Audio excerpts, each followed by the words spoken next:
Hello, welcome or welcome back. Before starting this video, I need to apologize to myself because honestly, why would anyone else care if I don't? I am so sorry for being this inconsistent. My last upload was 5 months ago, which is the exact same time when I started my masters. And guys, I really thought that I was gonna be that person who could do it all.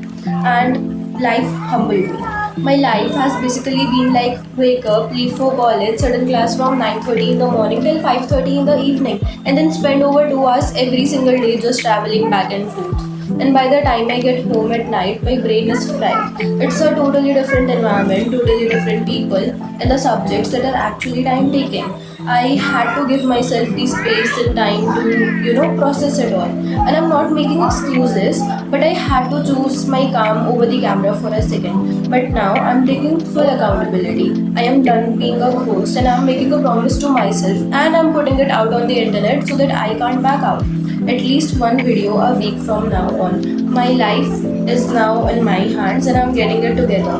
Also, I know I sound like a literal frog right now. I have had a cold for 4 days and I haven't done anything productive, which is making me feel even worse. But the real apology here is not about my voice, it's about my mouth. I spent my last week joking around like, oh, I'm so sick, I can't do this, or I feel so ill, just to be funny or lazy. And look at me now, I'm actually sick. Please take this as a warning.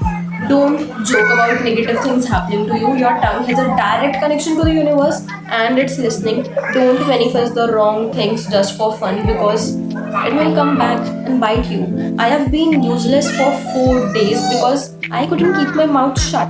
So, yeah, lesson learned. I am back, I am sick, and I'm sorry to myself. Now, let's actually get into the video. Now, I need you to listen to me very carefully. You might think of yourself as an overthinker, naturally awkward, or shy person, but that's not your personality, that's a survival strategy. You didn't grow up quiet. You grew up in a room where your voice was a liability. You didn't just happen to become someone who apologizes for existing. You were trained to believe that taking up space was a crime. You are not broken. You are just wearing the armor you had to build when you were 7 years old to keep your heart from breaking. And today, for the next few minutes, we are gonna peel that armor off piece by piece until we find the person you were actually supposed to be.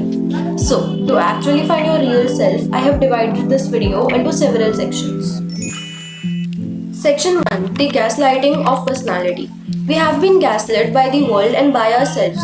We go through life cycle using these clinical labels to describe our souls. I have social anxiety, I am low-key introvert, I have low self-esteem. But let's be 100% real. If you are at a dinner table and you are constantly checking the facial expressions of everyone around you, if you are calculating the cost of every joke you make before you say it, if you are obsessing whether you sounded weird in a 3-second interaction, that's not an introvert thing, that is hypervigilance.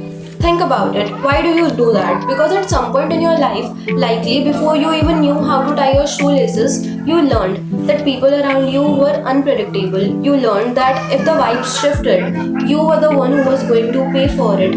Maybe it was a parent who was only loving when you were perfect. Maybe it was a home where the silence was louder than the screaming. Maybe you just never felt truly seen. So you figured if you became invisible, at least you wouldn't feel rejected. We turn our traumas into a vibe. We make reels about being introvert, shy, or quiet.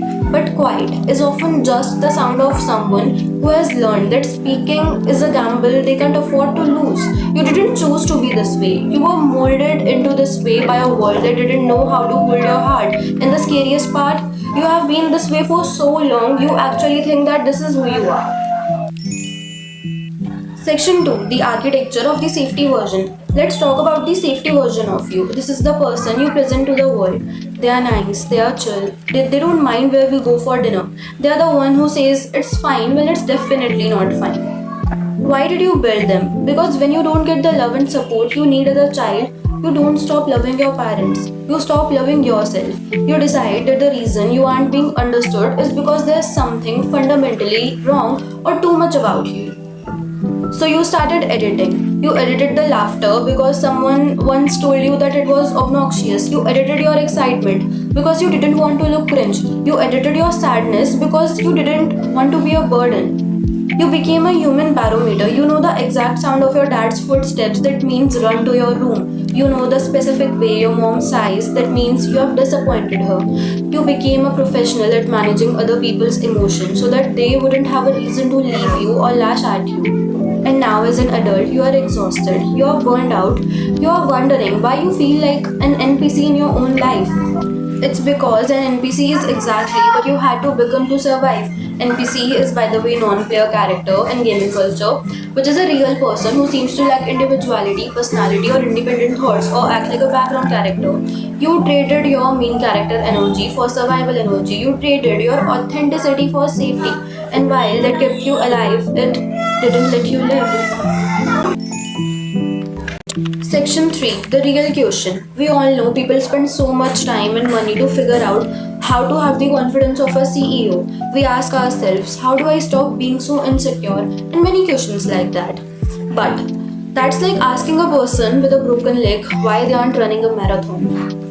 The question isn't how do I get confidence? The question is who told me I wasn't enough? Why did you have to become this way? Once you understand the why, the how becomes secondary. You realize you have been carrying a heavy backpack for 20 years. You are not a slow walker. You are just carrying 80 pounds of someone else's shame. You are carrying the not enoughness of a parent who was too stressed to see you. You are carrying the too muchness of a school system that wanted you to be a robot. And the cost of that backpack is your soul. It's the constant overthinking, it's the way you question every single thing within yourself, it's the shallow feeling in your chest when you are alone at night, wondering if anyone actually knows the real you, or if there even is a real you left. But I am here to tell you, there is a real you. It's just buried, it's under the armor, it's the little kid who used to dance when no one was watching. Before they learned that dance made people stare, it's the person who had big dreams before they learned to play it safe. Now the section 4, the unlearning, which is the healing era.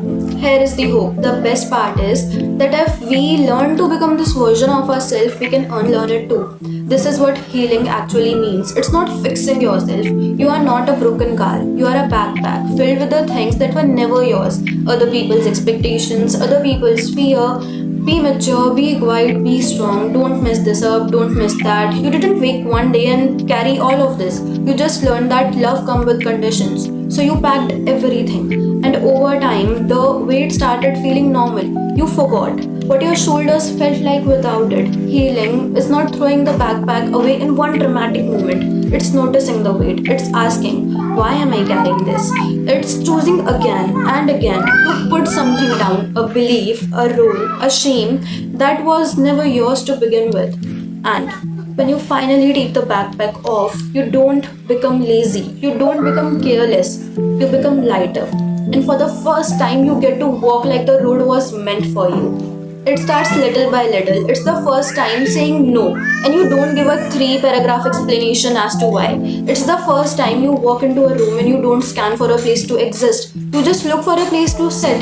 It's the first time you let yourself be cringe because it makes you feel happy and free. You have to reclaim your voice. You have to realize that your shyness is just a boundary you built when you didn't have any others. But you have boundaries now. You have agency. You have the right to be seen, to be heard, and to be absolutely, unapologetically too much for people who aren't meant for you. So the conclusion is, if you are watching this and you feel like you have been living as a ghost, I am telling you right now, the war is over. You can come home now. You are not the person who stays quiet to avoid rejection. You are the person who survived that rejection. And that makes you powerful than you can possibly imagine. So stop believing that your survival skills are your personality. You are not the person who stays quiet to avoid rejection. You are the person who survived that rejection. And that makes you more powerful than you can possibly imagine. Stop believing that your survival skills are your personality. You are not your armor. You are the heartbeat underneath it.